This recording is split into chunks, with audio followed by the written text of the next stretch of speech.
Hi hello friends, welcome to cricket ప్రపంచం. నేను Harsha.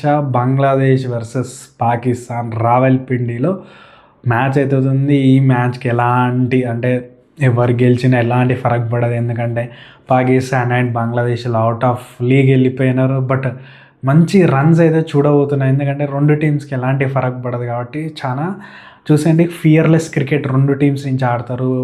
Especially Pakistan నుంచి చూడొచ్చు, ఎందుకంటే హోమ్ గ్రౌండ్లో హోమ్ సైడ్లో వాళ్ళు ఓడిపోయారు.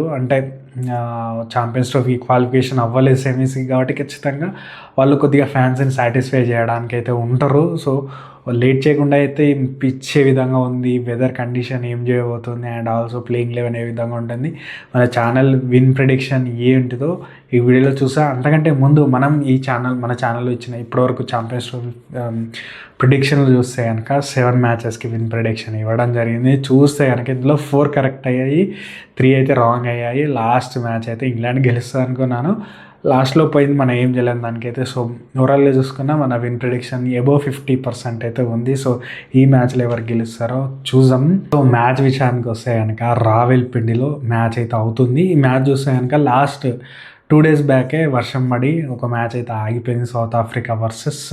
మనం చూస్తే కనుక ఇంపార్టెంట్ మ్యాచ్ ఆస్ట్రేలియాది, ఆ మ్యాచ్ అయితే అవ్వలేదు. దాని తర్వాత చూస్తే కనుక వెదర్ అనేది కొద్దిగా క్లౌడీగానే కనిపిస్తుంది, బట్ మ్యాచ్ అయితే 100% జరిగే అవకాశాలు ఉన్నాయి. బట్ అండర్నీత్ కొద్దిగా మనం చూసాను మాయిశ్చర్ ఉండి ఫస్ట్ బౌలింగ్ చేసినప్పుడు కొద్దిగా స్వింగ్ అనేది లభించే అవకాశాలు ఉన్నాయి. లేదంటే కనుక యాజ్ యూజువల్ మంచి బ్యాటింగ్ పిచ్చే కనిపిస్తుంది, ఎందుకంటే వర్షం పడడం అంత డ్రై అయితే ఉండకపోవచ్చు పిచ్, బట్ మాయిశ్చర్ అయితే ఉంటుంది. ఫస్ట్ బౌలింగ్ చేస్తే కనుక కొద్దిగా అడ్వాంటేజ్ ఉంటుంది. And also New Zealand versus Bangladesh మ్యాచ్లో న్యూజిలాండ్ అయితే మ్యాచ్ని చేజ్ చేసి, అండ్ ఆల్సో ప్రీవియస్గా కూడా న్యూజిలాండ్ ఈ పిచ్ మీద చేజ్ చేశారు, కాబట్టి చేజింగ్ టీంకే ఎక్కువ అడ్వాంటేజ్ ఉంటుంది. టాస్ గెలిచిన కెప్టెన్ ఖచ్చితంగా చేజ్ చేయడానికే ఆలోచిస్తాడు.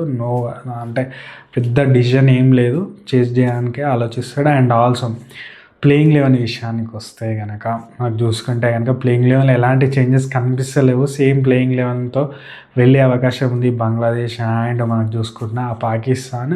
బట్ వెదర్ కండిషన్ వచ్చేసి చూడండి ఈ విధంగా ఉంది, కొద్దిగా క్లౌడ్ కవర్ ఉంది, కాబట్టి సెకండ్ హాఫ్లో అంత డ్యూ వచ్చే అవకాశం లేదు, కొద్దిగా డ్యూ ఉండే అవకాశం ఉంది. బట్ పూర్తిగా చేజింగ్ చేసే టీంకి అడ్వాంటేజ్ అయ్యే అవకాశం అయితే లేదు.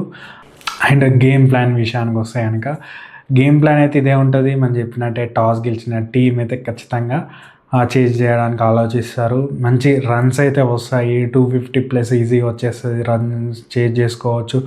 బంగ్లాదేశ్ ఆల్రెడీ ఒక మ్యాచ్ ఆడింది కాబట్టి కొద్దిగా అడ్వాంటేజ్ ఉండొచ్చు. వాళ్ళు ఆల్రెడీ న్యూజిలాండ్ కొద్దిగా ఇబ్బంది పెట్టినారు పవర్ ప్లేలో, సో అట్లాంటిది ఏమైనా చేస్తారా చూడాలి. బట్ హాట్ ఫేవరెట్స్ అయితే పాకిస్తాన్ చెప్పచ్చు. ఈ మ్యాచ్ని అయితే మనం విన్ ప్రిడిక్షన్ అయితే పాకిస్తాన్తో వెళ్తున్నాం, పాకిస్తాన్ మ్యాచ్కి గెలుస్తుంది అనుకుంటున్నాం. నా వీడియో ఇక్కడ వరకు చూస్తే ఖచ్చితంగా మీకు ఇంత ఇంట్రెస్టింగ్ అనిపించింది కాబట్టి ఖచ్చితంగా లైక్, షేర్, సబ్స్క్రైబ్ అయితే చేసుకోండి. అండ్ ఆల్సో మన విన్ ప్రిడిక్షన్స్ అయితే ఈ విధంగా ఉన్నాయి ఇప్పటివరకు. నెక్స్ట్ మ్యాచెస్లో కూడా విన్ ప్రిడిక్షన్ ఏంటిదో వస్తూనే ఉంటాయి. సో ఒకవేళ సబ్స్క్రైబ్ చేసుకోకుండా కానీ ఖచ్చితంగా లైక్, షేర్, సబ్స్క్రైబ్ అయితే చేసుకోండి. Thank you.